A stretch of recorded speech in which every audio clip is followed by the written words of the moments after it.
Bueno, pues vamos a dar inicio a este panel. Si gustan tomar asiento y guardar silencio.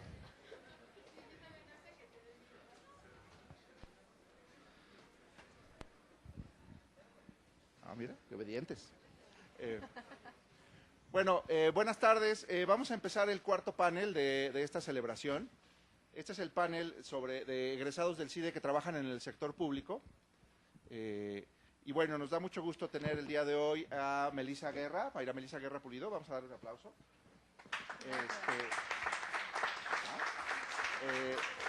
También está con nosotros el licenciado y diputado Mario Riestra. Es que aquí Zúñiga me puso aquí está. Está Gerardo Zúñiga con nosotros también. Y José Raúl Landgrave. Gracias por estar aquí. Lo que vamos a hacer es, les vamos a dar hasta unos 14, 15 minutos a cada uno para que nos platiquen de sus vidas. Y después vamos a abrir unos 20 minutos, 20, 25 minutos para preguntas y respuestas. Antes de darles la palabra a cada uno, voy a leer aquí brevemente la síntesis curricular. ¿Dónde estás, Melissa? Ya está aquí el orden, perdón. Vamos a empezar con Mayra Melissa Guerra. Ella es egresada de la licenciatura en Ciencia Política del CIDE, la generación 94-98, la segunda generación del CIDE. Bueno, ella estudió la maestría en Políticas Públicas en Flaxo y actualmente, Melissa es actualmente directora, es muy largo el título, pero bueno, va. Es directora de seguimiento y evaluación de programas de la Dirección Ejecutiva de Capacitación Electoral y Educación Cívica del IFE. Es una cosa muy grande. Desde octubre de 2008 está por allá. Melissa Guerra es miembro del Servicio Profesional Electoral, ya nos contará esa historia. Ella tiene 13 años de experiencia en el IFE y bueno, ha trabajado desde juntas distritales, juntas locales y demás. Está en el Servicio Profesional Electoral desde 2001. Y bueno, tiene intereses en temas relacionados con pueblos indígenas. Su tesis de licenciatura era sobre pueblos indígenas, ahí nos va a contar. Igualdad sustantiva entre hombres y mujeres, temas de no discriminación en el ámbito político electoral. Melissa, bienvenida. Gracias. Muchas gracias, muy buena tarde. Gracias. Espero que este aplauso signifique que fui sobreviviente de la segunda generación. Ya también Gerardo platicará, pero aquellos son años muy diferentes a los de hoy. No me va a dejar mentir, profe Villagómez, la mitad, no, bueno, creo que casi ningún edificio de los que existe hoy existía en ese entonces. Estaba la aldea Pitufa allá, imagínense, era la aldea Pitufa donde, bueno, ahora donde estaba la cancha, no había cancha, nomás estaba el voladero. En fin, creo que el IFE, el CIDE también ha sido como muy representativo de la evolución que ha tenido el país y de la evolución de la licenciatura. ¿Qué me ha dado el CIDE en términos para el desarrollo de mi vida profesional? Todo. Básicamente así lo diría. Pero déjenme ser un poco más específica. Cuando yo estudié la licenciatura, ¿eran 2 años y medio o 2 de tronco común? 2 años de tronco común. Entonces, por supuesto, economía lo domino. El único problema es que en el sector en el que hoy estoy, ya cuando pongo una desviación estándar, me dicen, oye, ¿si pones promedios? ¿No? Porque pues esto está como muy complejo, ¿no? Entonces, bueno, pues ahí es, siento decir que aunque a veces me salían unas R's bien bonitas, pues hoy ya no necesariamente es a lo que me dedico. Pero no nada más fue, digamos, como todo números. Tuve tuve clases muy interesantes que también me empezaron a abrir como la idea de, no todo es números. Y eso me dio la oportunidad después de hacer una cosa muy extraña por tesis. Fue una de las primeras tesis de licenciatura y una de las primeras tesis en materia de ciencia política que se hizo en el país, que revisaba usos y costumbres desde el neoinstitucionalismo. Cuando hice eso, me dijeron, ¿qué? ¿No? Toda la parte de los sociólogos, de los historiadores, me decían, no, o sea, los pueblos indígenas y los usos y costumbres no tienen nada que ver con el neoinstitucionalismo. Y los politólogos del CIDE me decían, pero pues usos y costumbres, ¿para qué? Eso ya es como el pasado, ¿no? Hay que dirigirse al futuro y la democracia. Y lo maravilloso es que pude tener como las dos herramientas. De hecho, también tengo que agradecer, una de las cosas que a mí me hacía falta cuando salí de aquí era así como, bueno, ya sé la teoría, ya sé esta parte, ¿y eso cómo lo aterrizo? ¿Cómo hago para explicar cosas que me interesan de mi país hoy? Y cuando hablo de mi país, no hablo de mi país, entiéndase, zona Santa Fe, que se estaba en ese entonces, todavía había partes de basurero, se los juro. No era esa parte bullante del país, sino la parte mayoritaria del país. Y cuando acabé la licenciatura y dije, sí, voy a hacer mi tesis de eso, recuerdo perfectamente que me acerqué a María Amparo Casar y le dije, quiero hacer mi tesis de esto, pero no quiero hablar de los usos y costumbres y de los pueblos indígenas desde mi escritorio. Quiero ir y verlos y platicar con ellos.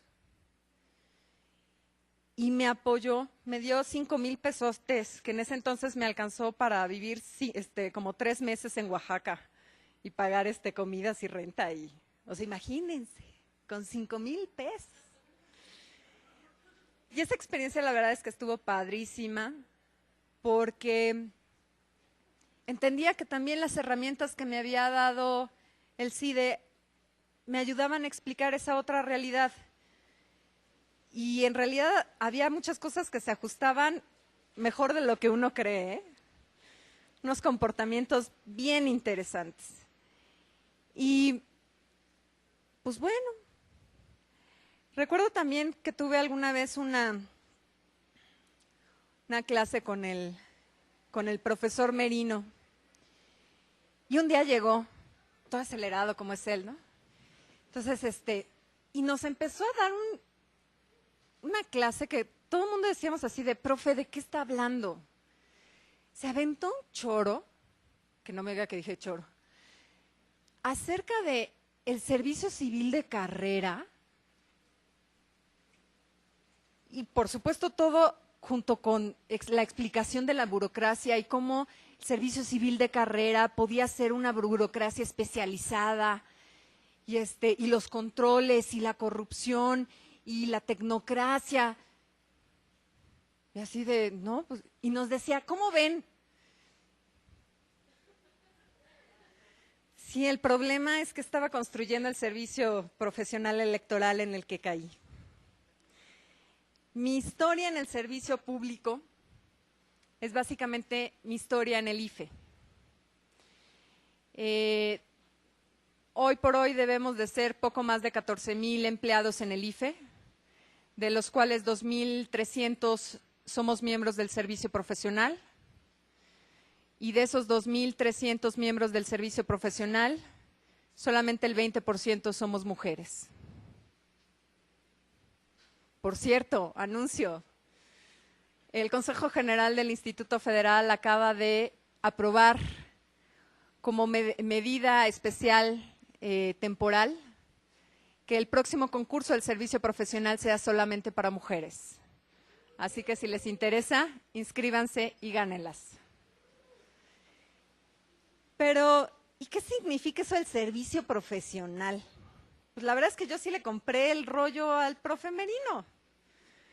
¿Y por qué digo que era el rollo? Pues porque acababa de entrar al IFE como consejero electoral del Consejo General y era presidente de esa área. Entonces dijo, vamos a armar el servicio profesional. Que además, por cierto, en estos días está muy de moda con todo el asunto de los maestros, ¿no?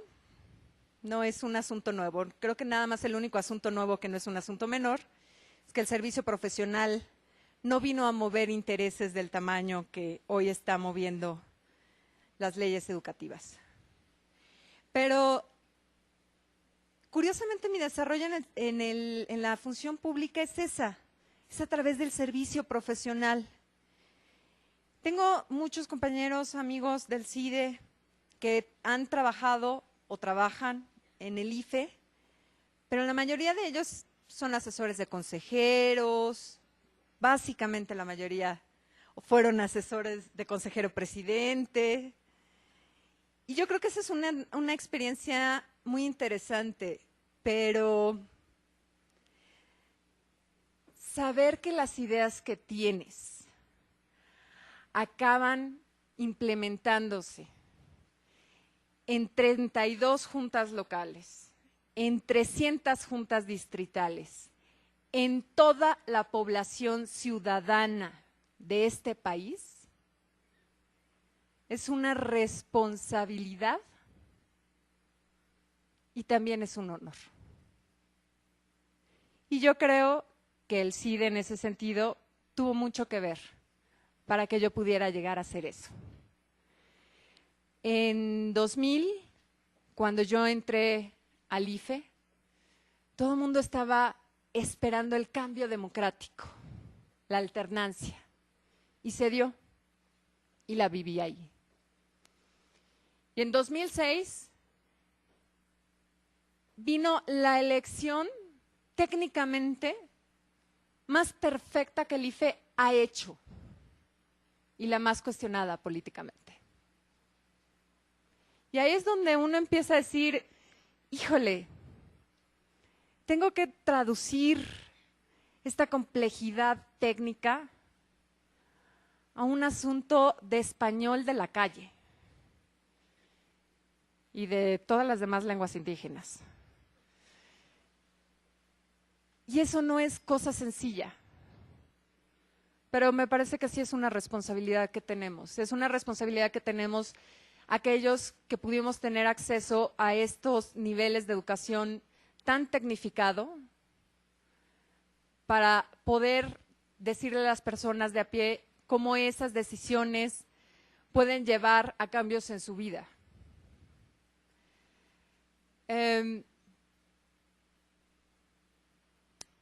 Hoy por hoy, la materia que me empieza a apasionar y en la que he estado trabajando es justamente la de género y la de no discriminación. Y ahora que venía para acá y reflexionaba, pues como ya a tantos años, no voy a decir cuántos, pueden sacar la cuenta, a cuántos años de haber salido del CIDE, me había dejado, creo que yo sí tengo un reproche al CIDE y entiendo que es algo en lo que ya han trabajado y espero que haya sido. En el ámbito laboral se habla mucho de la conciliación laboral, vida personal. En el CIDE necesitábamos los alumnos una conciliación de vida escolar, vida personal. Es mi principal reclamo, debo decir. Pero miren, después de esta escuela que fue para mí el CIDE, pues ya cuando me dijeron, mira, no, en el IFE se necesita trabajar bajo presión. Ajá, ¿y luego? No, bueno, es que se necesita leer mucho porque las… Ajá, ¿y luego? No, es que además, pues la atención y que te estén preguntando y tienes que ser rápido y eficiente y que los números te cuadren. Ajá, ¿y luego? Esa parte ha sido fácil, no ha dejado de ser interesante, no ha dejado de ser retos en otros sentidos. Pero sí este asunto de No, es que me acaban de pedir un informe y son 24 cuartillas y las necesitan para dentro de 8 horas y ya son las 9 de la noche. Ajá, lo tienes. ¿Y luego? Eso lo hemos aprendido. Pero, insisto, yo desde sexto de primaria estudié en escuelas públicas. Esta, aunque no es gratuita, es pública. Luego me lo cobraron en UDIs, o sea que me lo cobraron caro. Si alguno de ustedes no sabe por su edad qué son las UDIs, pregúntenle al profe Villagómez. Y sí me lo cobraron caro. Pero creo que ha sido una muy buena inversión. Una muy buena inversión del tiempo de mi vida, una muy buena inversión de monetaria, y creo y espero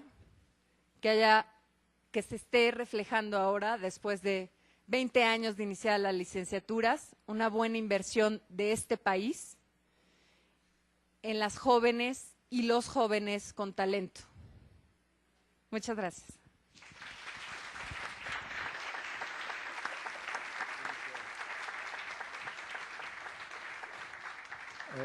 Muchas gracias, Melissa. Olvidé mencionarles que cuando Melissa Guerra se volvió directora de eso que dirige en el IFE, era la directora más, bueno, lo debe seguir siendo, pero la directora más joven en ese cargo en el Instituto Federal Electoral. Digo, el IFE ya tiene su edad. No, el IFE. El IFE, etcétera. Pero entonces, digo, yo creo que es una cuestión de orgullo que una egresada del CIDE tenga un papel tan digno en el servicio profesional electoral y bueno, yo creo que como mujer joven egresada del CIDE, pues mejor, ¿no? Gracias, Melissa. Ahora vamos a darle la palabra a Mario Riestra. Déjenme echarle un poquito también de sensiblería aquí. Mario Riestra es egresado de la generación 2005, que fue la primera generación a la que yo tuve oportunidad de darle clase. Le di un cursito de economía política.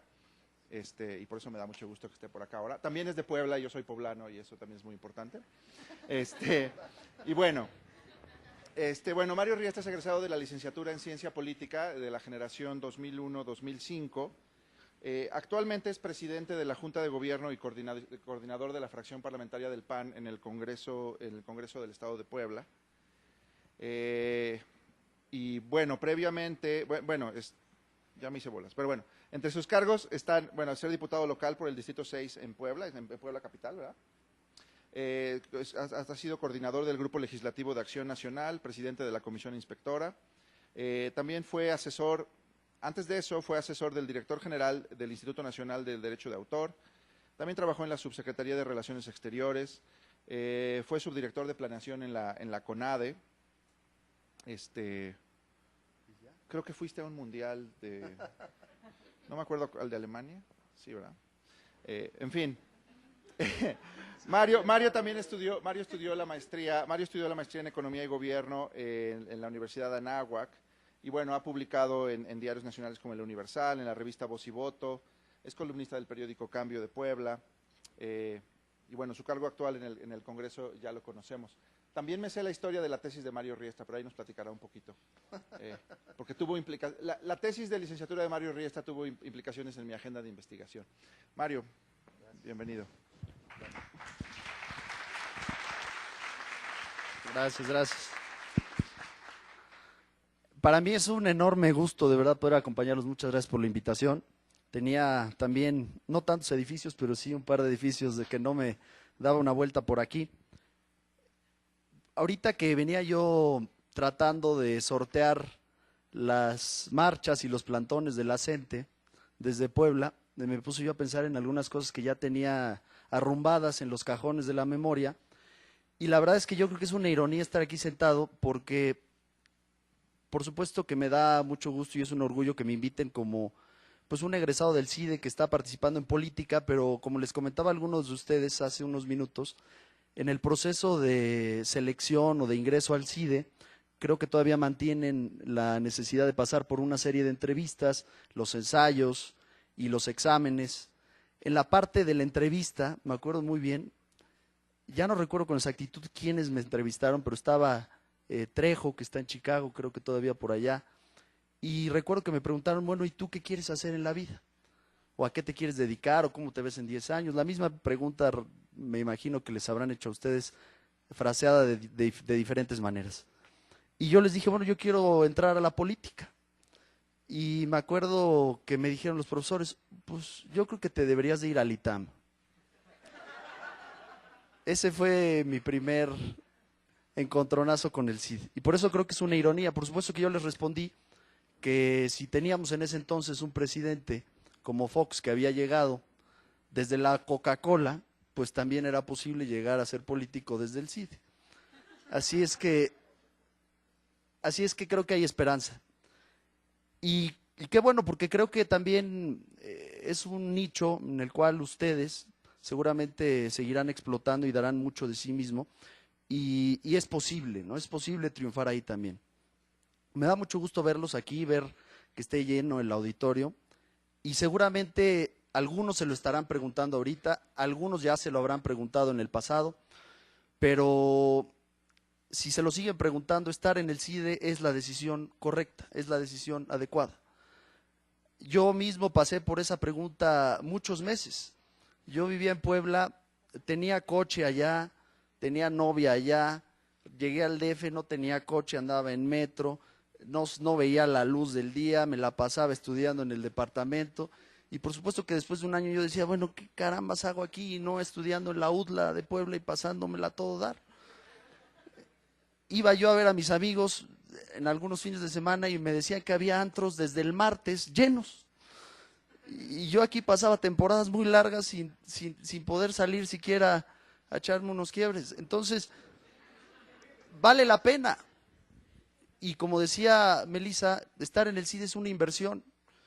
Y también estoy convencido de que a medida que pase el tiempo, estarán todavía más convencidos de que esta fue la decisión correcta. Y que a pesar de que a veces sí es cierto, falta conciliación entre la vida personal y la vida académica en el CIDE, estoy seguro que con creces todo esto que están invirtiendo en tiempo, en sacrificio, en desvelos, estará rindiéndoles fruto en el futuro. Recuerdo, a mí me tocó la inauguración del gimnasio en el estacionamiento. No había estacionamiento cuando yo entré, no había gimnasio cuando yo entré. Me acuerdo que me tocó la inauguración del gimnasio. Y me acuerdo que me daba clases, no voy a decir quién, pero indignado de que el CIDE tuviera un gimnasio. Nos decía que los alumnos del CIDE teníamos que ser alumnos de tiempo completo, que cómo es posible que nos pusieran un gimnasio para distraernos de las labores académicas. Por supuesto que faltaba y quizás todavía falte un poco de conciliación entre esos dos importantes aspectos, pero vale la pena. Vale la pena los años. Yo creo que la década de los 20 es la década para invertir, para sufrir, y después ya vendrán épocas para cosechar y para disfrutar. Y sin duda alguna, en todos los aspectos, ya les habló en el aspecto personal, en las relaciones públicas, en el currículum, en todos lados, el ser un egresado del CIDE paga todo aquello que ustedes estuvieron invirtiendo. Hace unas semanas que me invitaron, les preguntaba yo si teníamos que preparar algo y me decían, no prepares nada. Y ahorita que llegábamos nos decía Javier, sí prepararon, ¿no? Entonces les voy a ir pues platicando algunas ideas que me vienen a la mente, primero de mi vida en el CIDE y después de un poquito lo que hemos venido haciendo o lo que yo he venido haciendo en últimas fechas. Lo primero que les quiero decir, porque veo que hay muchos alumnos, es que yo creo que muchas veces en la vida el carácter mata al IQ. Yo me acuerdo que, pues por supuesto, vivía con compañeros del CIDE, convivía con ellos 24 horas al día. De los 4 compañeros que vivíamos el primer semestre que me vine a vivir al DF, terminé creo que yo solo. Fui el único egresado de esos 4. Y yo creo que varios de mis compañeros eran más inteligentes que yo. Pero ahí es donde yo creo que vale la pena a veces meterle el carácter. Si tienen ustedes que sacrificar un fin de semana completito, o como yo me acuerdo, el examen que más me hizo estudiar, Derecho Constitucional con Fernando Agis Vitar, si tienen que pasar 17 horas seguidas, sin pausa, estudiando, vale la pena. Por supuesto que después de la hora 3 ya no es inteligencia lo que va a determinar si aprendes o no, ya es disciplina y coraje y carácter, pero esa variable también es importante. Y el CIDE es experto en desarrollarla en todos ustedes. Así es que si a veces, o si llegaran ustedes a tener esa tentación de tirar la toalla, no van a terminar necesariamente los más inteligentes. Yo me acuerdo que me hice a mí mismo la promesa de acabar titulado o acabar corrido del CIDE, pero no acabar tirando la toalla. Me acuerdo que después del segundo semestre, nunca me fui a extraordinario, pero sí, ustedes ya no conocerán al maestro Diegues, que en paz descanse, que era el filtro histórico del CIDE. O sea, el 50% de los alumnos que eran dados de baja al CIDE los daba de baja este profesor.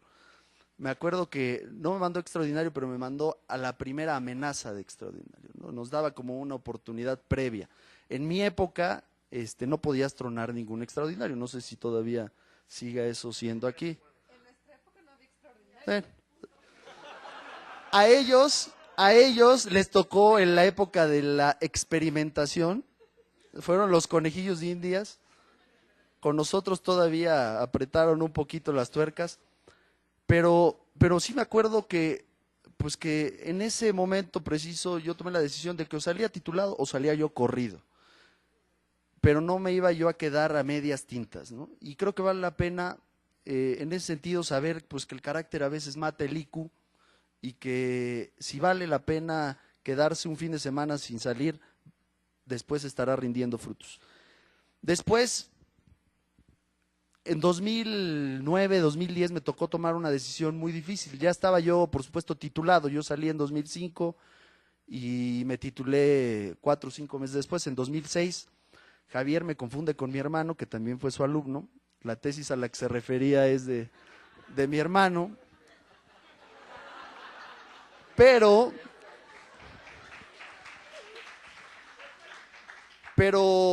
y aquí es otra cosa de las que también les quiero compartir, ¿no? Yo tengo una frase que me gusta mucho que dice, el miedo y la comodidad no son buenos consejeros. Si ustedes van a tomar una decisión en la vida y en el fondo de su ser, de su más íntimo ser, lo están tomando por miedo o por comodidad, probablemente no sea la decisión más adecuada. En 2009 gobernaba Mario Marín, el estado de Puebla. En 2009 el PRI había ganado 16 de 16 diputaciones federales en el estado de Puebla, carro completo. En 2007, en la elección local inmediatamente previa en Puebla, el PRI había ganado 25 de 26 diputaciones locales del estado de Puebla. Y en 2009 se empieza a abrir una coyuntura de buscar un cargo de elección popular en Puebla. Por supuesto que la decisión más cómoda hubiera sido quedarme en el DF, me iba bien.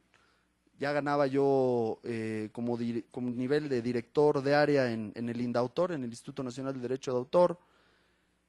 Y también valió la pena ir a hacer una apuesta, por supuesto no irracional, no un salto al vacío, pero sí una apuesta con un riesgo muy grande de írsela a jugar por algo que seguramente ustedes compartirán en diferentes arenas, pero por algo que crean.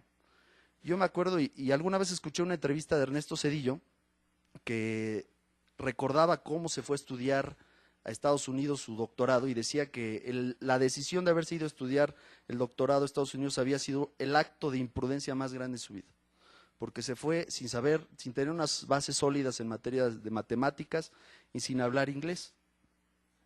Yo cuando tomé esa decisión, y la veo a toro pasado, probablemente haya tomado también la decisión más imprudente en mi vida, pero valió la pena. Me fui una semana antes de que iniciara el proceso interno del PAN, padecí una contienda interna, gané por 7 votos en una segunda vuelta, o sea, fue horroroso. No era ni siquiera miembro activo del PAN. Entonces, a los que vienen de fuera nos ven así como neopanistas, externos, advenedizos, oportunistas, etcétera, etcétera, etcétera. Mi papá había colaborado en administraciones priistas, entonces decían, uy, no, viene, aunque nunca hubiera yo militado en ningún otro partido. Y 2 semanas convenciendo a un electorado de 100 votantes que iban a tomar la decisión, porque no eran más, yo gané me acuerdo, con 70 y tantos votos. No, eran un poquito más de 100, a lo mejor Eran 300 electores, pero participó el 50%, a lo mejor habrán sido 150 los votantes. Uno por uno ir votando, ir convenciéndolos, fue un acto de imprudencia. Pero lo que les quiero decir es, el miedo y la comodidad no son buenos consejeros. Nuevamente, aunque tengan una posición cómoda, si hay chances de seguir creciendo, si ustedes hacen un cálculo racional y los costos son menores de los beneficios, si hay posibilidades de éxito, vale la pena dar el salto. Y bueno, pues afortunadamente me salió bien la jugada, ganamos el Congreso, ganamos la gubernatura, y bueno, ya lo demás ha sido un poco de suerte, porque yo nunca me imaginé ser el coordinador de los diputados locales del PAN y ser el primer presidente panista del Congreso local. Después, bueno, quiero decirles que además de haberme dado, por supuesto, la licenciatura el CIDE, me dio un gran impulso, un segundo impulso, del cual yo le estoy muy agradecido. En 2007 me llega una convocatoria de una beca del CIDE para exalumnos y decido aplicar, pues aplico. Yo decía, bueno, pues una beca para Alemania, hablo alemán, estudié en el Humboldt de Puebla, pues creo que tengo más o menos un currículum, lo voy a mandar. Y a las semanas me dicen, no, estás entre los 3 finalistas de egresados del CIDE, estás entre los 2 finalistas, y ya entre los 2 ya nunca hubo una determinación de quién iba a ganar, porque el otro dijo, ya no la quiero, creo que le dieron una chamba que ya no pudo rechazar, y me mandaron a mí becado a Alemania, y ese fue otra gran oportunidad que el CIDE me dio, porque ese fue un quiebre, un punto de quiebre en mi carrera. Yo me fui, de ahí surgieron publicaciones en Inglaterra, de ahí surgió una estancia de investigación en la OCDE, en París. Me acuerdo que cuando llegué yo a Berlín y la beca incluía una estancia de investigación, me dijeron, bueno, ¿y en dónde quieres hacer tu estancia de investigación? Yo les dije, yo quiero irme a la OCDE. Me dijeron, no, estás loco. La OCDE toma 15 meses el proceso de evaluación para recibir a alguien, no tenemos contacto con ellos, si quieres hacer el intento no te vamos a ayudar. Y les dije, bueno, yo voy a hacer el intento, ya estaba Gurría, el mexicano, allá. Entonces, pues los contactos son importantes, sobre todo para aquellos que quieran dedicarse a la política. Yo tenía por ahí un amigo, mi primer jefe, que había sido un diputado federal, que era amigo conocido de Gurría, me abrió las puertas en la OCDE, y ese tipo de oportunidad que me abrió por segunda ocasión el CIDE fue muy importante para después regresar, trabajar en la Cancillería un rato y seguir creciendo, dar un salto cuantitativo muy importante. Así es que yo estoy seguro que el ser estudiantes del CIDE, el tener el título será importante, pero también estén atentos a todo lo que después venga, que los siga invitando, las relaciones que puedan seguir haciendo en el CIDE. Por supuesto, decirles, pues muy brevemente, que la juventud y la capacidad no están peleados. Soy el coordinador de la fracción panista más joven en la historia de Puebla, tengo 31 años, y pelear contra esos prejuicios es complicado. Pero ustedes, con las bases que tienen, saliendo de aquí, titulados, están ya para competir en los mejores niveles. Por supuesto que la experiencia humana es muy importante. Yo venía ahorita pensando, bueno, y si tuviera que corregir algo de la matrícula del CIDE, para aquellos que quisieran ser políticos, ¿qué le movería o qué le quitaría o qué le añadiría, ¿no? Y por supuesto que en política las variables intangibles son demasiado importantes, ¿no? La confianza, la lealtad, la incondicionalidad, cómo se mide, cómo se construye. A lo mejor incluiría yo todo un curso de House of Cards para poder ir vislumbrando esos aspectos, pero estoy seguro que la parte técnica, la capacidad, la disciplina, el carácter, de los que ya hablaron también, Melissa, pues ya los tienen ustedes ahí, nada más hay que irlo a desarrollar ese potencial. Y bueno, pues platicarles ya brevemente sobre esta última fase de mi carrera, pues ha sido una experiencia padrísima. Los momentos de alternancia política son momentos muy interesantes, sea la primera o la segunda o la tercera alternancia a nivel local o a nivel federal. En Puebla me está tocando vivir la primera alternancia a nivel local, la primera ocasión que el PRI no tiene mayoría en el Congreso del Estado, ningún partido la tiene, la primera ocasión que el Ejecutivo del Estado es de otro partido, y eso te permite también como politólogo, como estudioso de las instituciones y de todo eso que nos machacaron, pues ir poniendo en práctica eso, ¿no? Transformar al Congreso, transformar a las instituciones desde esta óptica de partir de cero, de un cambio en el paradigma del sistema político poblano con una mayor pluralidad, y ha sido una experiencia riquísima, y por supuesto que ha sido una experiencia en algunos aspectos también frustrantes, porque pues la teoría y la práctica en muchas ocasiones chocan, y la división de poderes que pregona Montesquieu, pues en la práctica a veces está muy lejos de ser real, ¿no? Por ponerles un ejemplo. Pero pues no por ello hay que dejar de seguir intentándolo, y pues muchísimas gracias, Javier, nuevamente por la invitación. La tesis de las que les habló Javier fue una tesis de mi hermano de migración, que despertó algunas áreas de oportunidad de investigación de Javier, y después creo que le has entrado ahí muy fuerte y ha habido publicaciones y demás, ¿no? Gracias. Mario, gracias.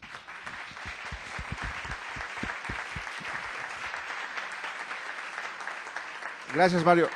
Perdón por la confusión, sí es cierto, es que después de Mario vino Rodrigo Riestra, y él hizo una tesis sobre el programa 3x1 y los migrantes, y Covadonga Meseguer dirigió esa tesis, y yo no me acuerdo si la leí o algo pasó, y un día llegó a mi oficina Covadonga de, mira, esta tesis de Mario Riestra, de Rodrigo Riestra, está interesante, ¿por qué no le entramos al tema? Y hicimos 3 papers sobre el programa 3x1, y hoy Covadonga Meseguer es profesora en la London School of Economics.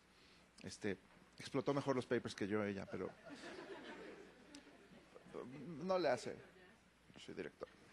Bueno, gracias, Mario. Perdón por confundirte con tu hermano. Estoy casi queriéndome acordar de tu tesis, pero no sé. En fin, no importa. No importa. Bueno, vamos a pasarle la palabra ahora a Gerardo Zúñiga. Él es egresado de la licenciatura en Economía de la primera generación, ¿verdad? 93, 97. Bueno, Gerardo Zúñiga, estudió la licenciatura en Economía aquí en el CIDE. Es doctor en Economía por la Universidad de California en Berkeley.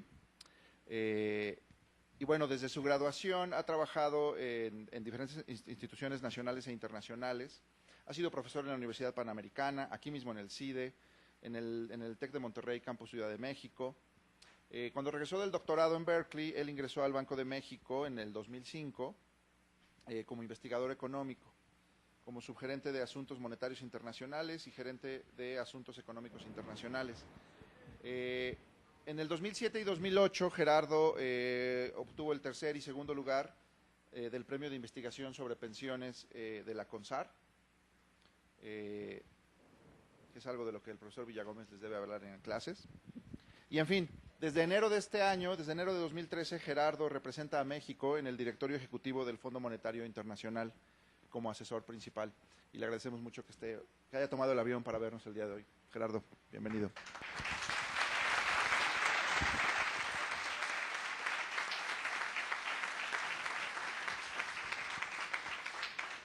Muchas gracias Javier, y muchas gracias al CIDE por la invitación. La verdad es que es un verdadero placer, un honor estar aquí con ustedes. Me emociona mucho estar aquí. De hecho, si de repente se me va un poco la voz y se me corta un poco la voz, es porque sí estoy muy emocionado, ¿no? Son 20 años de haber entrado aquí, que se pasan rapidísimo, y ahora al verlos ustedes un poco me recuerda a mí mismo en esta apuesta un poco arriesgada. Nadie de mi entorno conocía al CIDE. Yo iba a estudiar relaciones internacionales. Bueno, de hecho, cuando estaba en la prepa quería estudiar de todo. Quería estudiar psicología, quería estudiar historia, quería estudiar literatura, pero siempre estaba el tema de, bueno, ¿y de qué? Tal vez era mi mamá la que me decía, bueno, ¿y de qué vas a vivir, no? Cuando le decía que quería estudiar psicología, me decía que iba a estar deprimido todo el tiempo. Entonces, decidí, bueno, relaciones internacionales, y me acuerdo haber ido a una sesión de orientación vocacional en la UNAM, que ha sido una de las peores experiencias de mi vida. Yo tenía pase automático a la UNAM, yo estudié en la prepa 6 de la UNAM, entonces digamos que el tema de la universidad ya lo tenía resuelto porque tenía el pase automático, ¿no? Entonces fui a la orientación vocacional y les dije que quería estudiar relaciones internacionales, me llamaba la atención el tema internacional, la diplomacia, se me hacía muy sexy. Y me acuerdo que la orientadora me vio y me dijo, híjole, yo que tú pensaba en otra cosa, ¿no? Porque no eres güerito, no tienes ojos verdes, y en el servicio exterior quieren a gente así, ¿no? Y dije, bueno, esta mujer está completamente loca, ¿no?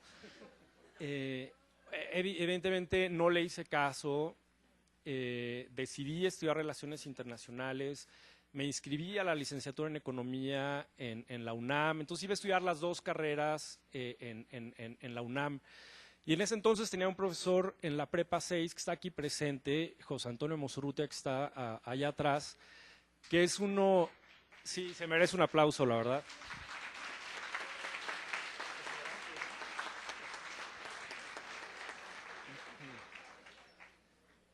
José Antonio me motivó, él encontró esta información del CIDE, él sabía lo que me interesaba y me dijo, oye, mira, abrieron una nueva licenciatura, es un centro de investigación muy bueno y tienen economía, tienen relaciones internacionales, son los temas que te interesan, ¿por qué no lo vas a ver? Y le dije, ¿dónde está? No, en Coajimalpa, tú ve. Yo vivía en Villacuapa en esa época, entonces Coajimalpa era algo desconocido para mí. Santa Fe no existía tal como existe ahora. Y le dije, oye, pero es que al CIDE nadie lo conoce. Y me dice, lo conozco yo. Y ya con eso es suficiente. Entonces dije, bueno, vamos a hacerle caso. Vine, hice el examen de admisión. Afortunadamente me fue muy bien, el CIDE me ofreció una beca. Y bueno, el hecho de que el CIDE tuviera relaciones internacionales junto con economía como tronco común durante 2 años, pues era perfecto, ¿no? Ni mandado a hacer. Todavía durante el primer año coqueteaba con la idea de cambiarme al Colegio de México a estudiar relaciones internacionales. Porque cuando yo salí de la prepa no había examen de admisión ese año para el Colegio de México. Entonces, al término del primer año tenía un profesor que en paz descanse, Carlos Roses, de microeconomía, otro de los grandes impulsores de la licenciatura, que él era profesor del Colegio de México precisamente. Y le dije, bueno, profesor, ¿qué me recomienda? ¿Me voy al Colegio de México o me quedo en el CIDE? Me dijo, mira, sin duda, quédate en el CIDE y no te vayas a relaciones internacionales, quédate en economía. Entonces le volví a creer a otro profesor y me quedé en economía, me quedé en el CIDE y la verdad fueron años muy entrañables. En la mañana el director general del CIDE hablaba del CIDE como un lugar perdido en el bosque, así era, frío, con neblina, casi se veían pasar a los monjes caminando por ahí. Tomábamos clases, no había salones, no estaban listos cuando nosotros entramos, entonces tomábamos clases en la biblioteca. Los profesores, la verdad es que nos veían con una mezcla de compasión y de bueno, pues ya están aquí estos muchachos, vamos a dar la clase, ¿no? Pues ya vamos a hacer el esfuerzo. No daban, yo creo que mucho por nosotros. Afortunadamente, las autoridades del CIE en aquel momento nos dieron mucho apoyo. Después del primer año de licenciatura en el CIDE, tuve la oportunidad de hacer un verano en Harvard, que fue una experiencia maravillosa, no académica, porque académicamente no me fue muy bien, pero disfruté muchísimo el verano en Cambridge. y bueno, me dio una visión muy general del CIDE y sobre todo me dio mucha confianza de ver que un estudiante mexicano de una universidad muy poco conocida, si es que acaso conocida, podía estar en Harvard haciendo un verano y conviviendo con gente de todo el mundo, de universidades que llevaban siglos, universidades inglesas, en fin, y no era imposible, ¿no? Entonces vi que sí se podía, que era posible competir a nivel internacional. Tampoco mi estancia aquí, la verdad es que no me quejo mucho de la parte social combinada con académica, y Omar, que también está por allá atrás, no me dejará mentir. A Omar lo veía, él entró después que yo y yo ya me sentía el grande, ¿no? Entonces él era el chavito que acababa de entrar y en el CIDE no lo saludaba ni le hablaba. Pero me acuerdo que un día nos encontramos en el antro del momento, en aquel entonces que se llamaba el Coco Bongo. Y bueno, desde ese entonces creo que tuvimos una relación muy, muy entrañable y él se sigue divirtiendo, ¿no? Seguramente más que yo. Pero también es posible combinar esta parte social, esta parte de diversión y creo que una de las cosas más importantes que me ha permitido, que me permitió salir del CIDE y después hacer un posgrado en el extranjero y todo es la confianza en ti mismo. Tú a veces no crees mucho en ti mismo, crees que está bien difícil, que no entiendes nada, pero los profesores de alguna manera ven algo en ti, ven habilidades en ti y yo les digo ahora que ya que ustedes están aquí, la verdad es que es una señal de que ustedes tienen esas habilidades. Los filtros para entrar al CIDE son muy, muy complicados. Entonces yo los veo a ustedes como que con el mundo por delante, tienen una gran oportunidad, son privilegiados por estar aquí, tienen las habilidades para lograr lo que ustedes quieran, pueden decidir hacer un posgrado terminando la licenciatura, pueden elegir el sector privado, pueden elegir el sector público, en fin, tienen el mundo literalmente a sus pies. Y creo que la formación que les da el CIDE es de primer nivel y les va a permitir hacer lo que ustedes quieran, verdaderamente. Hoy en día me veo a mí, me veo hacia atrás y me considero muy, muy afortunado. Ahora como representante de México en el Fondo Monetario, pues combino esta parte que me gustaba mucho de relaciones internacionales y de la diplomacia con la economía y me siento muy contento, estoy muy a gusto. Un poco nada más para darles la perspectiva del sector público.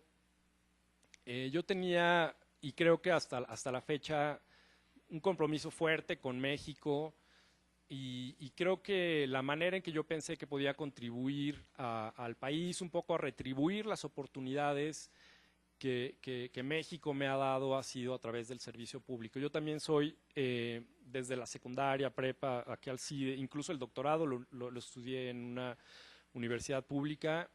Sí estoy como que muy comprometido con retribuir en lo que pueda al país. Creo que los retos que tiene México son muy grandes y creo que en la medida que podamos ayudar a que los jóvenes como ustedes tengan oportunidades, lo tenemos que hacer. En el sector público, cuando regresé del doctorado, trabajé en el Banco de México, he estado ahí 7 años. Mi designación en el Fondo Monetario Internacional viene por parte del Banco de México. Represento tanto al Banco de México como a la Secretaría de Hacienda en el Fondo Monetario Internacional.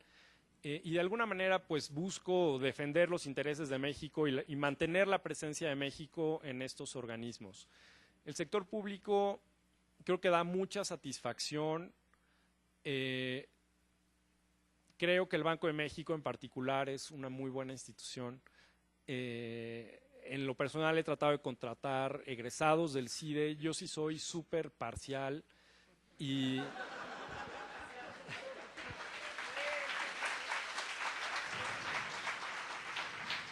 si tengo frente a mí 2 candidatos y uno es del CIDE, todo el tiempo me voy a ir por el CIDE. Desafortunadamente no hemos contratado mucha gente del CIDE últimamente, no sé si por falta de oferta se van a otros lados, en fin, no sé, pero si ustedes tienen esa inquietud de entrar al Banco de México, de entrar al servicio público, háganlo, creo que hay mucha satisfacción, pueden hacer mucho, pueden contribuir mucho, hay una carrera muy grande que pueden tener, muy exitosa. Y bueno, crean en ustedes, la verdad, aprovechen la plataforma que es el CIDE. Para mí, haber estado en el CIDE significa la oportunidad de despegar y gracias a profesores como Alejandro Villagómez, que mantiene esta red de exalumnos, que busca fortalecer los vínculos entre los egresados. Creo que es muy valioso su esfuerzo y tenemos que aprovecharlo. Hay que explotar las redes. La verdad, cuando yo salí como primer egresado, bueno, como egresado de la primera generación, pues no teníamos contactos, ¿no? La verdad, no teníamos a quién hablarle y decirle, oye, pues tienes un trabajo por ahí. No había nadie. Ahora que ya hay más generaciones que hemos salido, aprovechen esos contactos. Alejandro es un gran promotor de sus alumnos. Y pues mi compromiso con ustedes ahora es apoyarlos también y en la medida en que necesiten orientación, incluso para identificar lo que no les gusta, que eso pasa muchas veces, también es válido, ¿no? Entonces, bueno, pues aprovechen esta oportunidad, no sufran demasiado, se puede hacer todo, la verdad. Y pues mucha suerte en esta carrera y en esta etapa de su vida que es maravillosa. Muchas gracias.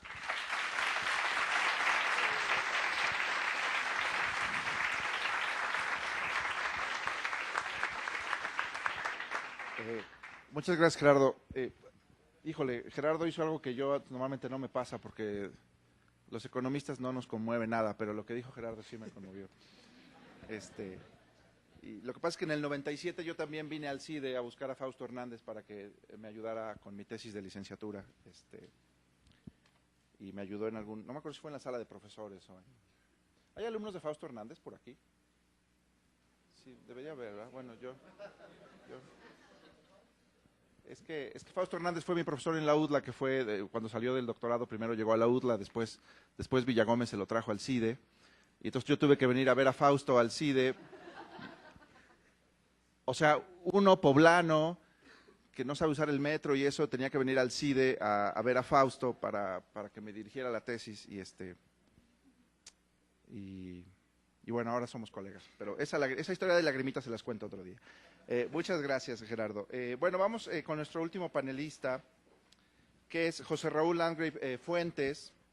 Él es egresado de la licenciatura en Derecho de la generación 2003-2007. Actualmente, él es director general de Procedimientos Constitucionales en la Unidad General de Asuntos Jurídicos de la Secretaría de Gobernación. Y bueno, está estudiando también está estudiando la maestría en Derechos Humanos y Democracia en Flaxo, igual que Melissa también. Sí, ¿verdad? No, es otra maestría, ¿verdad? Pero algo de Flaxo. Bueno, estoy viendo los vasos comunicantes, pues. Y bueno, no entiendo esta parte de... es que hay una... No voy a leer tus calificaciones. Pero bueno, no, llevó un curso básico de formación y preparación de secretarios en el Poder Judicial de la Federación con el Instituto de la Judicatura Federal y tiene un promedio muy parecido al que tenía en el CIDE, que es de 9.8. En la actualidad, 9.8 en el CIDE sí está... Pero no es parecido. Está rudo, ¿verdad? Sí. Bueno, en la actualidad labora en Sí, la Secretaría de Gobernación como director general de Procedimientos Constitucionales. Antes de eso representó a la Secretaría de Gobernación, está escrito en lenguaje de abogado.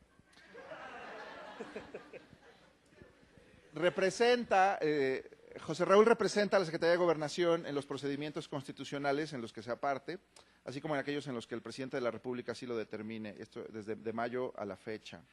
Entre otras actividades, bueno, fue socio fundador de Landgrave y Asociados, También trabajó en el Juzgado Tercero de Distrito en Tlaxcala, en la segunda sala de la Suprema Corte de Justicia de la Nación, en la ponencia del ministro José Fernando Franco González, donde elaboró proyectos de sentencia relacionados con temas de competencia de la Suprema Corte y participó en la elaboración de dictámenes de sentencias de otras ponencias. Y bueno, también aquí en el CIDE, estando en el CIDE, participó en la Clínica de Litigio de Interés Público, la famosa clínica, como asistente de investigación y como abogado, en fin. También se ha desempeñado como profesor de Derecho Procesal Constitucional en la Clínica de Justicia y Género, Marisela Escobedo, del Programa Universitario de Estudios de Género de la UNAM.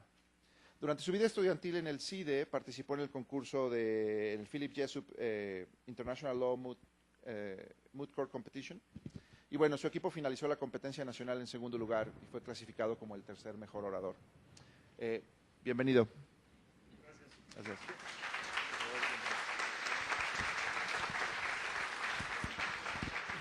Yo como buen abogado voy a empezar con un disclaimer y es que también pregunté si tenía que preparar algo y me dijeron que no, entonces no preparé mi intervención, ¿no?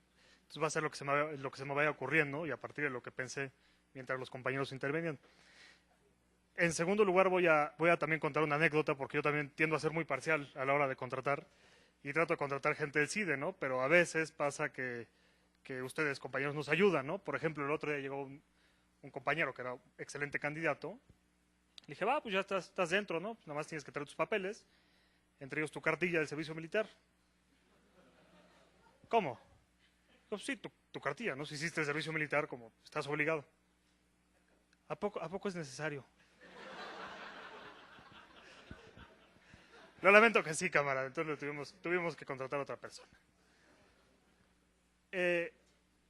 A diferencia de quienes me precedieron, yo creo que yo me voy a definir como una persona con suerte y que a la mitad de la carrera yo dije, yo decido que en la vida lo que quiero es ser feliz, ¿no? Entonces todas mis decisiones están tomadas por lo que maximiza mi felicidad. Es mi función de utilidad, dirían los economistas. Entonces, en esa lógica, pues mi vida laboral empezó en el 2006, ahí fue cuando empezaron mis desgracias. Yo estaba entrando en un despacho de abogados aquí muy fancy en Santa Fe, y fui con Alejandro Posadas, que no sé si lo conozcan. Sí. Bueno, Alejandro Posadas era en aquel entonces director de la División de Estudios Jurídicos. Me dijo, oye, ¿por qué no entras a la clínica? Dije, bueno, pues la clínica sí está medio... Estaba en la Condesa, y digo, bueno, pues va, ¿no? Y entré. Llegué a la clínica, en donde por cierto trabajaba mi buen amigo Patoni, que está aquí, es parte de mis groupies, que traje el día de hoy. Y llegué a la clínica y había dos casos en la clínica, ¿no? En primer lugar, había el caso de un señor que estaba repartiendo Biblias en Toluca y que lo arrestaron por repartir Biblias. Arrestaron, o sea, un arresto de 8 horas, ¿no? Y a la vez había un caso que estaban impugnando una reforma constitucional. Entonces, pues todo el mundo estaba prendidísimo con la reforma, ¿no? Y dijeron, bueno, mira, si tú quieres hacer algo, revisa ese caso, ¿no? Del Señor de las Biblias. Entonces, pues ya lo agarré, ¿no? Me puse a hacer las cosas que tenía que hacer. Y luego, por azares de la vida, la Corte acabó jalando el caso. Llevaron los dos casos ante la Corte y la Corte decidió jalar los dos.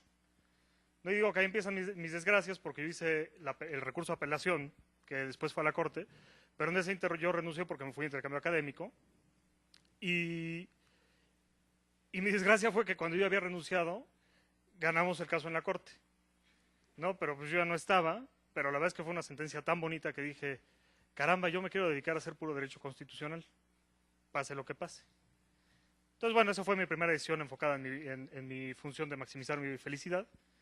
Regresé, tuve una estancia en el despacho del licenciado Pasapera, que seguramente lo conocen los que estudian Derecho, ¿no? y que también comparte mi función de maximización de la felicidad, porque él dice, no se les olvide que a esta vida venimos a amar y ser felices, ¿no? y que así obra en consecuencia, ¿eh? Entonces es muy interesante, y digo es muy interesante porque desafía un paradigma del mundo moderno, que la gente decida cambiar dinero por felicidad. Digo, es lo más lógico, ¿no? Pero pues nadie lo hace. O sea, si te dicen, no, ya vas a ganar el triple, pero vas a tener que estar encerrado todos los días en el trabajo y no vas a poder ver a tus hijos, por alguna extraña razón la gente lo hace, ¿no? En lugar de estar viendo crecer a sus hijos. En fin. Cuando regresé otra vez a la clínica y entonces estaban viendo el multifamoso que ya todos ustedes conocen, el caso Dactial. Nos pusimos a trabajar en el Dactial, hicimos el amparo y vino el segundo capítulo de mis desgracias porque yo renuncié, me fui a trabajar a la corte y al poco tiempo la corte decidió el caso Dactial que ganamos, ¿no? Pero otra vez no lo pude festejar. Entonces, luego estuve en la corte 2 años y medio, fue una estancia muy feliz, la corte es un lugar muy bonito para trabajar, pero poco a poco uno se da cuenta que necesita crecer. El que era mi jefe directo en la corte ganó un concurso para ser juez de distrito, me fui con él a trabajar a Puebla precisamente, nada más que no veíamos casos de Puebla, veíamos casos de Tlaxcala. Estuve ahí trabajando, después cometí un error, me casé, ¿no?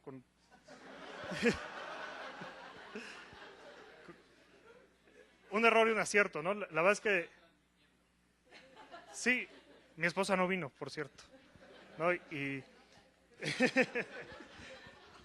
No, la verdad es que yo lo mejor que me llevé del CIDE es mi esposa, ¿no? También lo peor, pero es lo mejor que saqué del CIDE, porque ella también es egresada de aquí. Y cuando estaba en Puebla, pues me había casado, ella estaba viviendo acá, yo estaba allá, y entonces dije, bueno, pues qué es lo que hace falta para ser más feliz, y que pues estar con mi esposa, ¿no? Renuncié y me vine para acá, ¿no? Y entonces me puse a litigar por mi cuenta. En ese momento me hablaron de la UNAM a hacer básicamente lo mismo que hace Javier Angulo aquí en la clínica, pero ya estaban iniciando una clínica de género, ¿no? Para combatir temas de género. Entonces me fui para allá, yo seguía con mis cosas y hace unos pocos meses me hablaron de la Secretaría de Gobernación y pues bueno, también era una oportunidad irrechazable, es hacer lo que me gusta. Ahora lo que hago es represento a la Secretaría en los juicios de amparo y es básicamente mi historia, ¿no? ¿Qué les diría? Lo mejor que me dejó el CIDE, más de mi esposa, es, sin duda alguna, creo que la formación que da el CIDE técnicamente es muy sólida, ¿no? Súper sólida. Y creo que en particular, ustedes, la mayoría no serán abogados, pero el CIDE trata de a sus egresados de Derecho hacerlos solucionadores de problemas, ¿no? Problem solvers se llama, ¿no?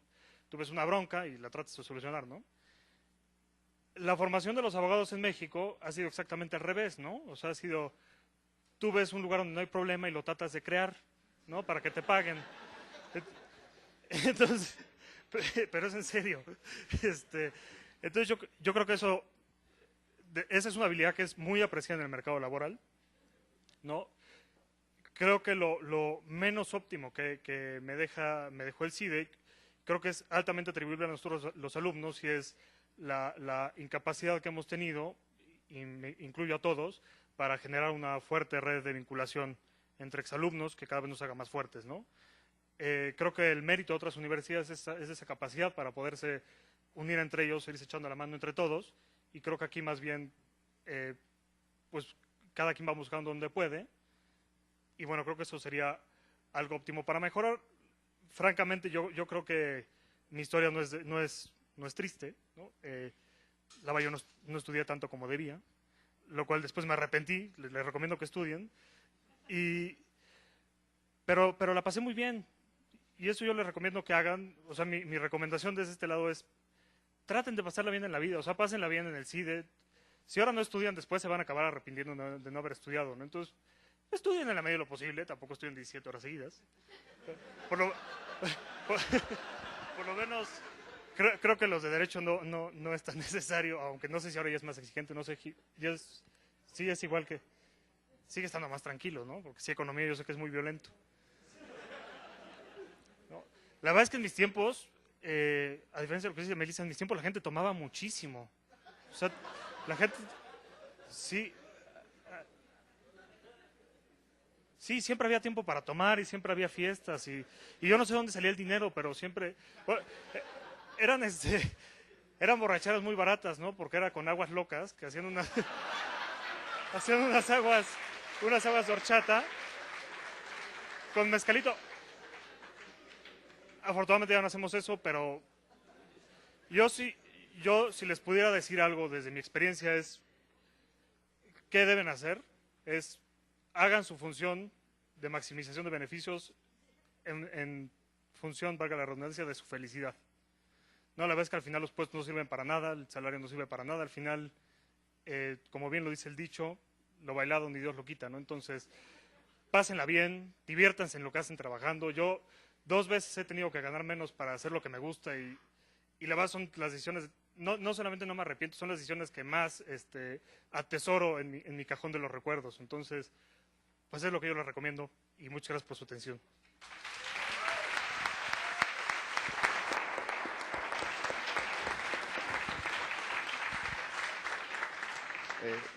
Gracias, José Raúl. Nos dejaste, sin querer queriendo, nos dejaste tiempo extra. Vamos a tomar ahora 1 o 2 rondas de preguntas. A las 6:15 aquí va a haber otro panel con economistas y con Fausto. Entonces, tenemos un poquito de tiempo. Entonces, como yo le debo lealtad infinita a Fausto, vamos a terminar a tiempo. Pero bueno, entonces, preguntas, yo les agradecería la brevedad de sus preguntas y también la brevedad de las respuestas.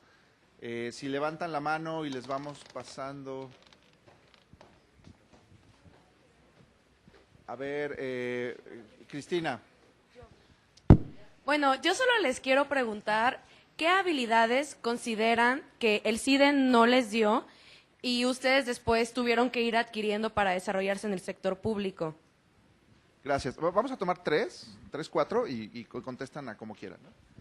A ver, una segunda pregunta. Bueno, un discurso. No, discursos no. Preguntas, venga. ¿Qué le dirían a alguien para convencerlo de que a lo mejor no es tan mala idea trabajar en el sector público? O sea, bueno, es que yo tengo esa percepción, pero... Ya. Gracias, Néstor. Otra pregunta por ahí, rápido. El tiempo apremia, no sean miedosos. Bueno, por favor. Bueno, particularmente lo que hacen, consideran que es necesario o con gente con la que se relacionan tener maestrías, doctorados y así. Y más bien, ¿tenían ya una idea de en qué hacerlo o creen que es conveniente como trabajar y ver qué te gusta y para especializarte? Bueno, ahí hay 3 buenas preguntas. Yo creo, si quieren contestar en el orden... A ver, si quieres... ¿Cómo de regreso? Órale, de regreso, va. Porque a ti te sobró tiempo, entonces sí, dale. Entonces me puedo explayar, pero ustedes no. A ver, ¿qué diríamos? ¿Cómo recomendaríamos a alguien trabajar en el sector público? Yo creo que la gran ventaja del sector público es que uno siempre está haciendo lo que cree que es lo correcto, ¿no?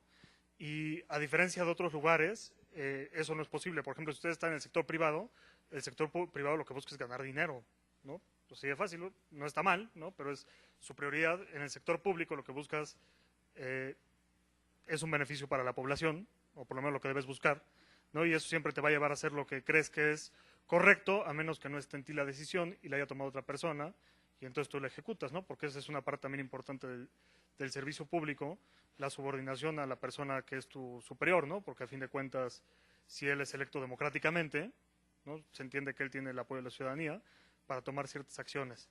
Luego, la pregunta que estaba por allá, ¿qué creo que no nos da el CIDE? Yo creo que el CIDE tiene un grave déficit de humildad, ¿no? Y eso creo que es bien importante. O sea, creo que el hecho de ser técnicamente sólidos, como sin duda lo van a hacer todos ustedes el día que se gradúen, no hacen que sepan más que todos los que están alrededor de ustedes, ¿no? Porque la experiencia lo que hace, da una cosa que se llama colmillo, ¿no? Y que el colmillo muchas veces demuestra que las soluciones técnicamente correctas, pues no son tan correctas en el mundo real. Entonces, yo creo que lo que es... Y además el hecho de no tener humildad, entonces empieza a hacer que la gente choque con los demás, ¿no? Y entonces empiezan a sentir a desagusto en sus trabajos. Entonces, yo creo que lo que ustedes tienen que cultivar es saber que son buenos profesionistas, pero que no son los mejores, ¿no? Y que va a haber gente que siempre sepa más que ustedes, ¿no? Y eso por una parte.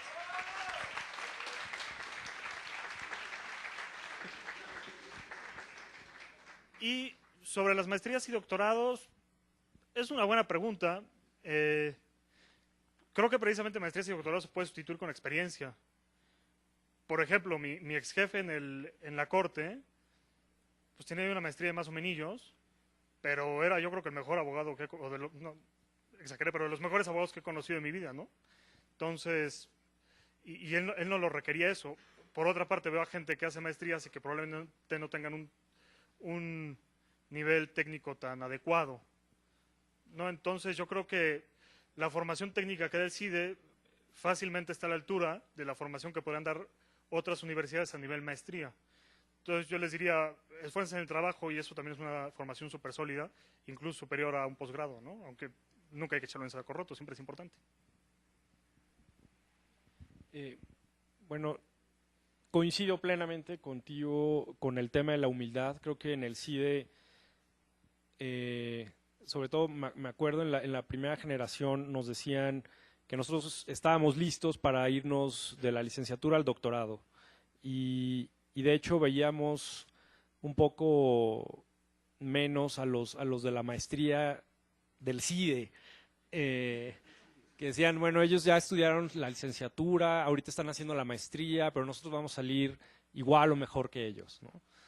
Y cuando llegas al mercado laboral y no llegas siendo jefe, creo que a veces la decepción es grande. Entonces, otra cosa que no creo, no sé si sea cuestión individual o no sé si siga pasando, pero el trabajo en equipo no sé si se fomenta mucho. Yo odio trabajar en equipo, prefiero hacer las cosas yo solo, pero a veces es necesario trabajar en equipo, compartir responsabilidades, delegar y eso, no sé, como que eso tal vez no te lo tiene que dar el CIDE, tal vez eso lo aprendes, pero en la medida que aprendes a trabajar en equipo, a ser humilde, a ser diplomático en cierta medida es algo muy útil, que tal vez el CIDE no te lo da necesariamente. Respecto a la maestría o el doctorado, en el caso del Banco de México, sí, yo diría que sí es muy necesario el posgrado. Un egresado de licenciatura típico que entra a trabajar al Banco de México tiene una vida útil ahí de 2, 3 años. Ya después de 2 o 3 años, vámonos. O sea, el propio banco los empuja a que se vayan a estudiar, o si no se quieren estudiar, pues que se vayan a otro lado. Pero y también es algo necesario para ustedes en su desarrollo profesional. Y luego entre la maestría y el doctorado sí hay claramente en mi experiencia como economista, en el Banco de México, en el Fondo Monetario, en el Banco Mundial, sí hay un premio muy importante al doctorado.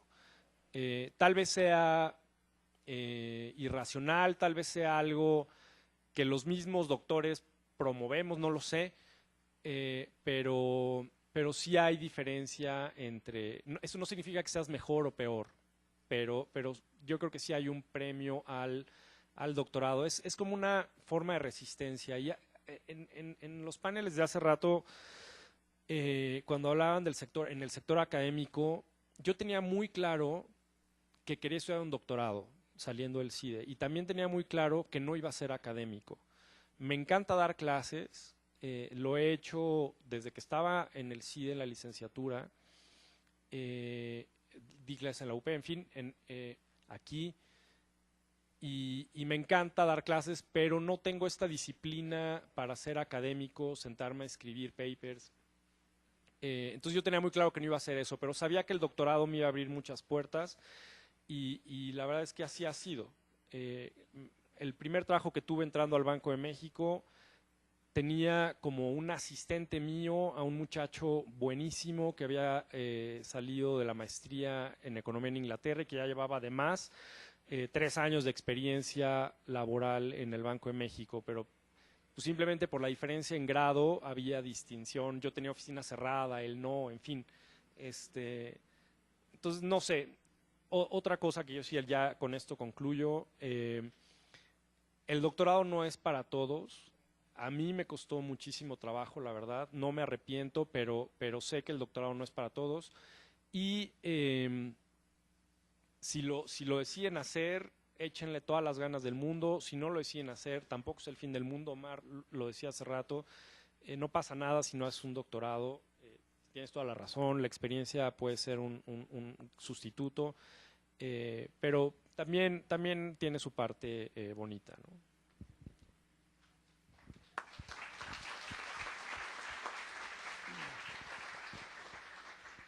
Yo quizá voy a ser un poco más breve para no redundar, pero sí creo que el CIDE tiende a fomentar, quizá inconscientemente, pero una competencia bárbara, ¿no?, entre los alumnos, lo cual es muy positivo. Yo soy muy competitivo. En el Congreso todo el tiempo estoy comparando las fracciones y las estadísticas, y ahora que me tocó la fortuna y la oportunidad de ser el presidente del Congreso, por primera vez transparenté todo el desempeño de los diputados, asistencias, número de iniciativas aprobadas, presentadas, todo, votaciones, etcétera. Soy muy competitivo, pero sí, como ya se mencionó, creo que la vinculación exalumnos, alumnos y el networking y la colaboración y el trabajo en equipo es algo que tenemos que seguir desarrollando mucho, y creo que el CIDE también tiene que jugar ahí un papel muy importante. ¿Por qué el sector público? Yo soy un poquito más idealista también, como ya se ha mencionado. Yo sí veo al sector público pues como una vocación, ¿no? O sea, poner nuestro granito, aunque suene utópico, para tener un mejor México. Y creo que es más fácil hacer eso desde dentro que desde fuera. No quiero decir que desde la sociedad civil o desde la academia no se pueda, pero estando dentro en las tomas de decisiones creo que se puede hacer mejor, ¿no? Esa fue la motivación para que yo buscara participar dentro del sector público. Y después, sobre el tema del posgrado, yo creo que hay que tener metas en la vida, pero también hay que tener la flexibilidad como para saber que puedes o no alcanzar la meta, y eso no quiere decir que tengas un fracaso. Yo, por ejemplo, tenía muy claro que a los 30 años quería ser o director general o diputado, pero sabía que si no se daba una, o si no se daba la otra, o si no se daba ninguna de las dos, el irme a estudiar una maestría al extranjero iba a ser un éxito. Entonces, en mi caso, pues la coyuntura ha ido llevando la toma de mis decisiones, ¿no? Antes de irme de precandidato a Puebla, pues mi esposa y yo ya llevábamos muy avanzados los trámites para aplicar e irnos a hacer una maestría al extranjero. Yo creo que ella todavía no me lo perdona, pero se atravesó la precandidatura, la candidatura y la diputación, y por supuesto que ese plan está en stand-by. Y bueno, si en enero que termina mi legislatura me llegara a quedar sin chamba, que espero que no, pues ahí va a estar la oportunidad de irse a hacer el posgrado, ¿no? Entonces yo no creo que choquen. Por supuesto que sí, para aquellos que quieran ser políticos, el tema del doctorado puede llegar a ser ya digamos, algo innecesario.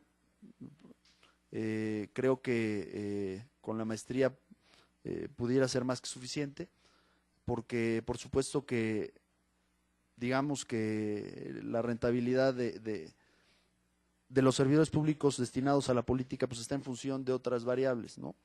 Pero sí, tu formación sólida es muy importante, y ustedes la tienen, ¿no? Y yo sí creo que una licenciatura del CIDE, aunque suene quizá un poco soberbio, pues sí, en muchos casos está para competir con maestrías y con incluso doctorados de otras instituciones de educación superior.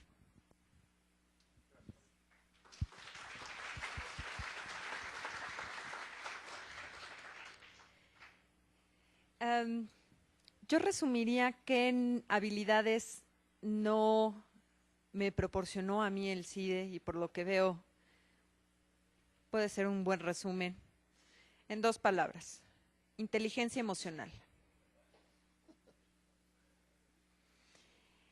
Sí es un asunto personal, sí es un asunto de vivencia personal y de experiencia. Yo lo que les diría es, si no se han tomado un año libre para vivir la vida loca entre la prepa y el CIDE, háganlo después del CIDE, así se llame maestría, se llame, tómenselo. Intercambio. Tómenselo. Les va a ser muy útil. No en sentido académico, en sentido personal.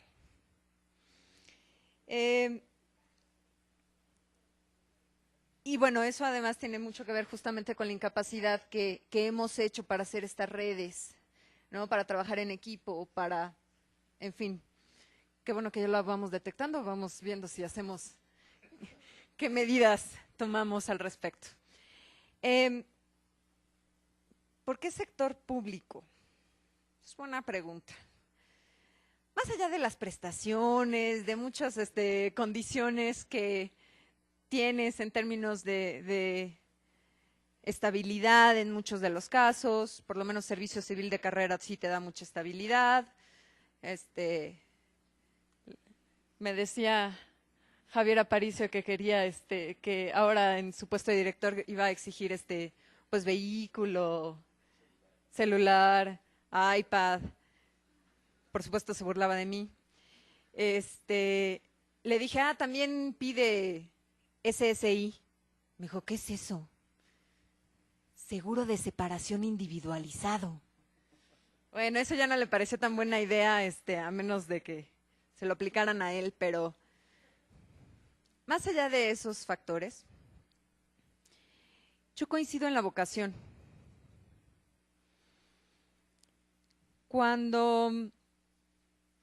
Y en ese sentido, me parece que el impacto que tu trabajo, tus decisiones o tus omisiones pueden tener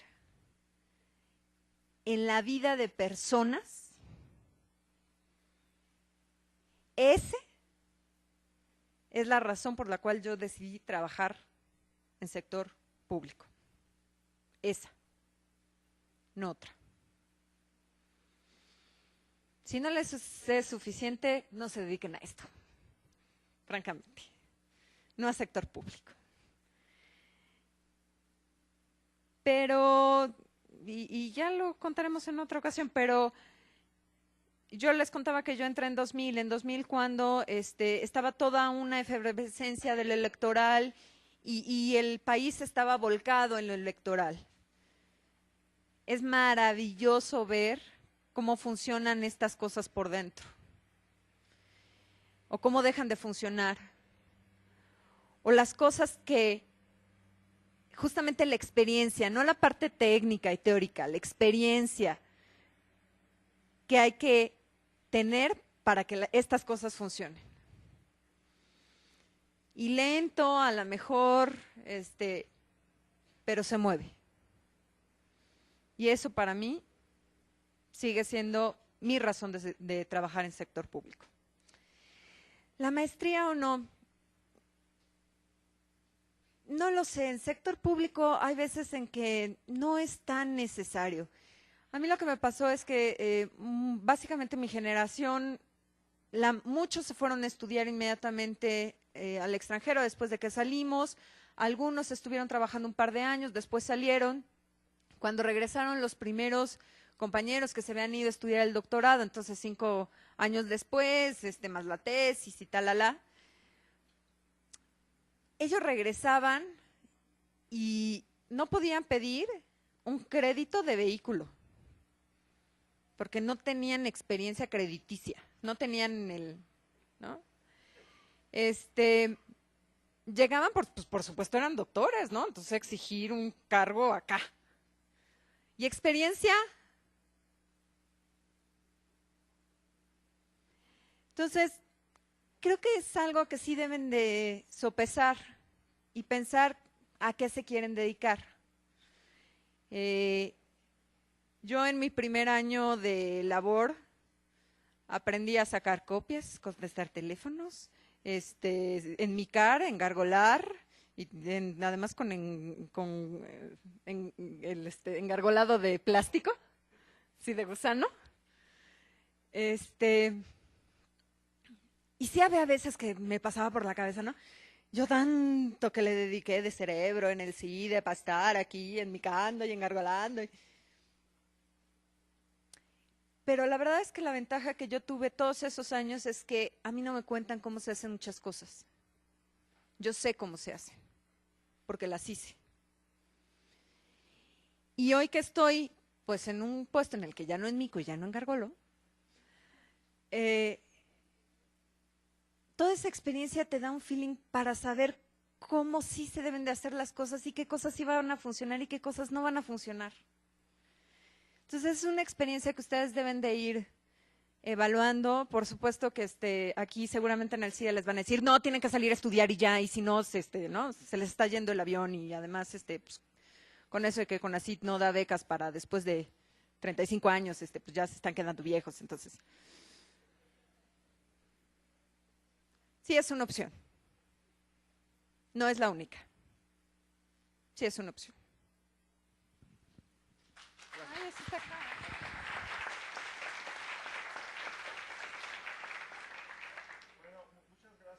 Estamos sobre tiempo, yo creo que prefiero ya no tomar más preguntas para que podamos desalojar.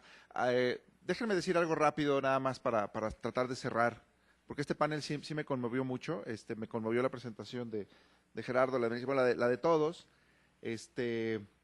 Los vasos comunicantes que hay entre egresados del CIDE y profesores y ustedes sí son sumamente importantes. Hace rato me equivoqué con el asunto de Rodrigo Riestra, bueno, sí, pero su tesis influyó en mi agenda de investigación.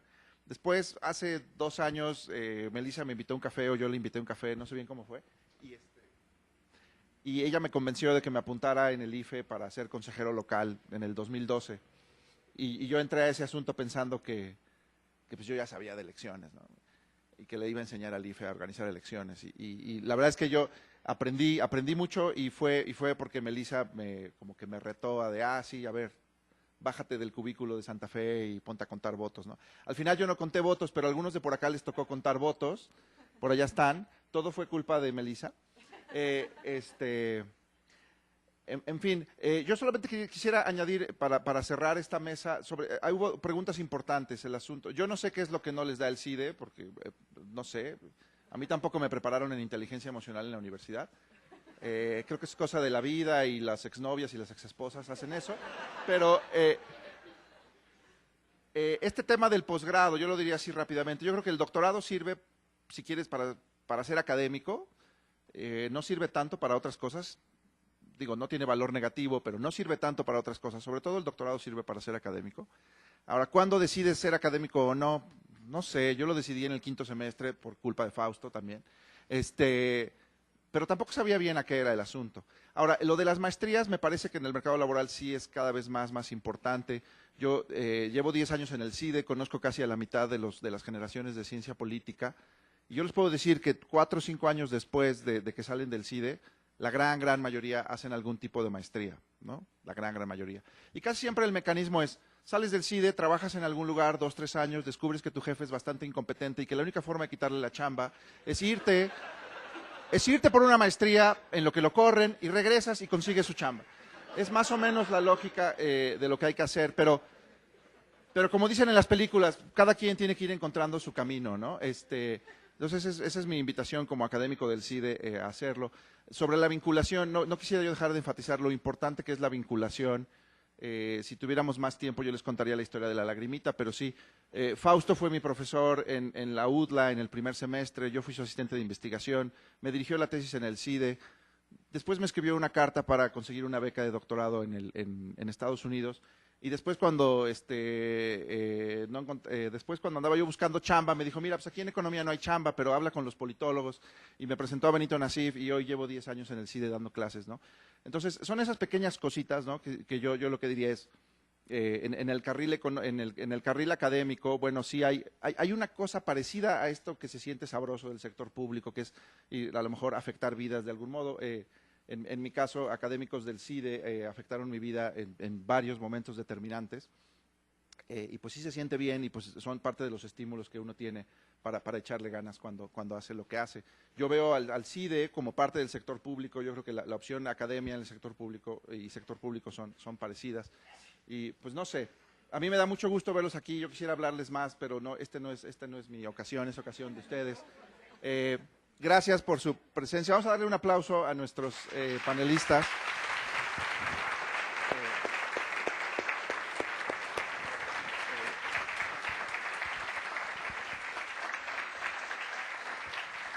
Gracias, Melissa, gracias, Mario. Gracias, Gerardo, gracias. Vámonos.